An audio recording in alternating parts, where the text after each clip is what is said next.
We are about a third of the way through the MLB season. This is going to be an overall review of the season, where the team's at, strengths and weaknesses, and what I constitute as a successful season. Starting with the, without a doubt, number one positive part about this team is the pitching staff.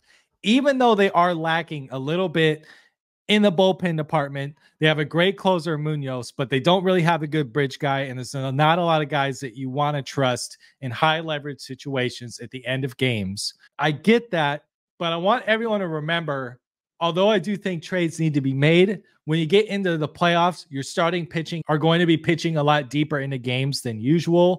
I know that's not an ideal situation, but I do think they can survive something like that because look at how good the starting pitching is carrying this team. They're top 5 in the batting average allowed against them at only 220. Hits allowed against them, number 3, 392. Top 3 in the league in that.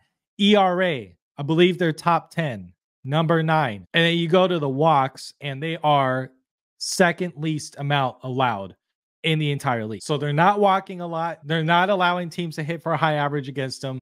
Teams are not scoring a ton of runs, even though the latest stretch of these games has been tougher on the pitching staff. If there's anything about this baseball team that I feel like we can confidently say is ready to be a playoff contender, it's the pitching, even with the bullpen not being ideal. I truly believe the pitching could stay the way it is, stand pat the way it is right now with no changes, as long as they stay healthy. And they can win a championship with this pitching staff. Truly believe that 100% without a doubt. And that's also why you kind of need to take advantage of this team while you have them. The pitching staff is probably as cheap as it's ever going to be for the talent you're getting. Bryce Miller has looked absolutely unbelievable. Way better than I think anybody thought he was going to look this year.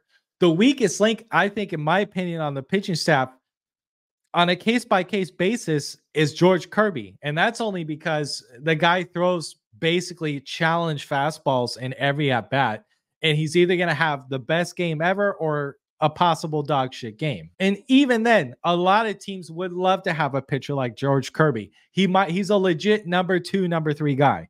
So the fact that he's the guy I have the least confidence in, and he's still a legit top 3 starting rotation for any team, and teams would love to have him, says a lot. I think Gilbert is the true ace of this team. I think Luis Castillo has the potential to become the number 1 ace again. And Bryan Woo also has looked exceptional in the games he's played. And as long, again, as he stays healthy, absolutely can depend on him in the playoffs as well. Now let's look at what everyone knows is the weakest link of this team. In this section in hitting, we're going to talk about the disappointment of it, the things that I don't quite understand, and we're also going to talk about changes I think they could possibly make, changes I would like them to stay away from making, and the 2 players that, in my opinion, are the biggest X factors on whether or not this team's going to win games. So an overall batting average, the Seattle Mariners are at the bottom 4 teams of the league at a 224 average as a team.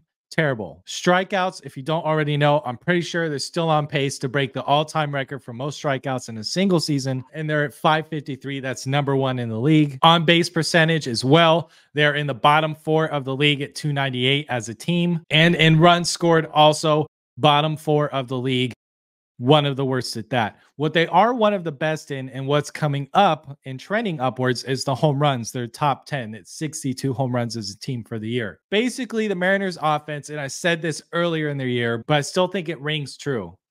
The Seattle Mariners are the MLB equivalent of an NBA team that lives and dies by the three-pointer right now. They're going to show up every night. They're going to shoot a bunch of threes. And if they go in, we're going to be a tough team to beat.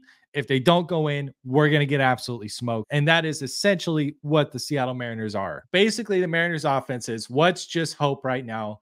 The guys will hit the big home run in the big spot that we need to win the game. And if they don't do that, we're just SOL. And we also have to rely on the pitching staff to allow 3 runs or less because we can't score 4 or 5 a game. It's not likely going to happen. Now, what is trending upwards and does give me hope is, 1, Julio is starting to look a lot better. He's hitting the ball hard. He's lifting the ball. He's getting it out of the park. And when Julio plays well, this team is way more likely to win. I know it makes it sound like all the pressure is on one guy to win. Julio has to be an amazing player for us to win. As tough as that is, and as much pressure as there is on Julio, that is the truth, because even when he's not hitting well, he still provides so much to the team that he's not a bad player. Even when he was playing at his worst this year, he was batting around 260, hitting a lot of singles, and played great defense, stealing bags, fast on the base pass, still brings a ton of value. He's a good player in that sense, but we're not paying him to not be a problem. We're paying him to be a solution. So when he's not playing like a solution to all your problems, it's tough to watch. But he's starting to play at that level again, and that's going to make us way more likely to win. Same with Ty France. And another player that I think we need to be really, really careful about the trade talks involving Ty France. As rough as things have been the last year and a half, I don't want us to forget Ty France does have the ability to hit for a 300 average. He is that good. He is that guy. He can have a month where he'll hit 350 plus and hit a ton of doubles and launch a few out of the park. And if you put him in the top 4 in the order, can bring in a ton of RBIs. I want to be very, very careful about the Ty France absolute hate spew. Let's get rid of him, DFA him, trade him for trash. Not into that. I think Ty France is still at minimum a league average first baseman. A trade I've heard about that I absolutely hate is I do not want to see Pete Alonso in a Mariners uniform. I just don't. Unless they get him for super cheap, I would not ever trade Ty France for Pete Alonso. And Pete Alonso is not going to fix any of the Mariners' problems in the strikeout department or batting average department. Ty France, when he plays well, can help in both of those departments. The only thing Pete Alonso is ever going to do better than Ty France is hit more home runs. Everything else defensively and in terms of speed, he's probably about the same. And in terms of batting average, strikeout rate, on-base percentage, absolutely worse than Ty France in that department. But they are, Julio and Ty France, the two key X factors. I think if they get all-star level Ty France, and if they get all-time great Seattle Mariner Julio Rodriguez level play from both of them at the same time, even if they get just the minimum expected amount from everyone else in the lineup, with those two carrying that offense, placed in the right spot, being clutch in big moments, this team could absolutely still go to an ALCS. I really think they could. And then you think about guys like Luke Raley who can get hot, and Demo who's been playing better. JP Crawford can absolutely get hot, and he's got more power that he's brought into his game. You also got Cal Raleigh, who's probably going to hit more home runs than any other catcher in the league. I'm just saying, with the way the offense is constructed, as terrible as it has been, and I do think some changes should be made in different departments, and we'll get to that. The way it's constructed right now, they can still make a great playoff run, maybe even a World Series. If they play at their best point at the point of the season that it matters the most, absolutely can do that. But here's what I would like to see for changes. Second base, Jorge Polanco, totally out. I'm totally out on Polanco. I'm done with him. I don't care if they have to send him down, trade him, DFA, don't care. Put someone else at second base full time. Call someone up if you have to. Keep Brian Bliss. I absolutely do not care what happens with the infield. I want Jorge Polanco as far away from this lineup as possible, especially if he's having hamstring trouble. Get him off the roster spot. Get him off. He's absolutely trash. Done with him. I could probably count on my hands how many good at-bats I've seen from Jorge Polanco this season. I'm dead serious. Another player I feel the exact same about, Mitch Garver. I want him out of the clubhouse. I want him out of a Mariners uniform.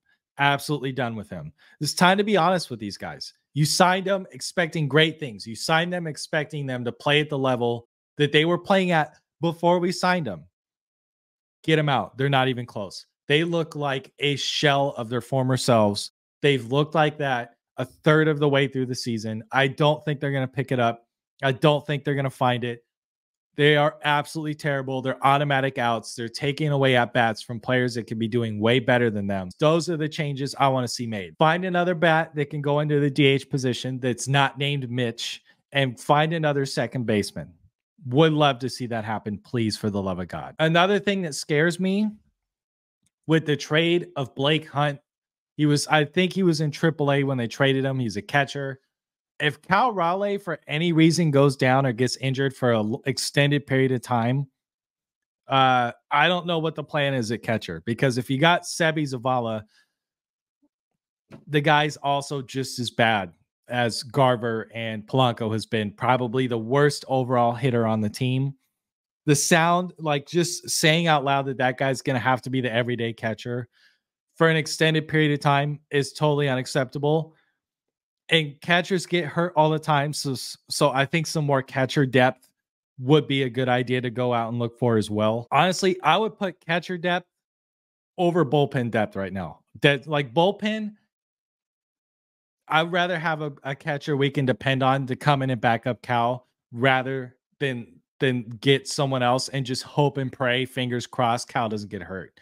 That's just asking for trouble. Overall, what would we consider a successful season for the Seattle Mariners?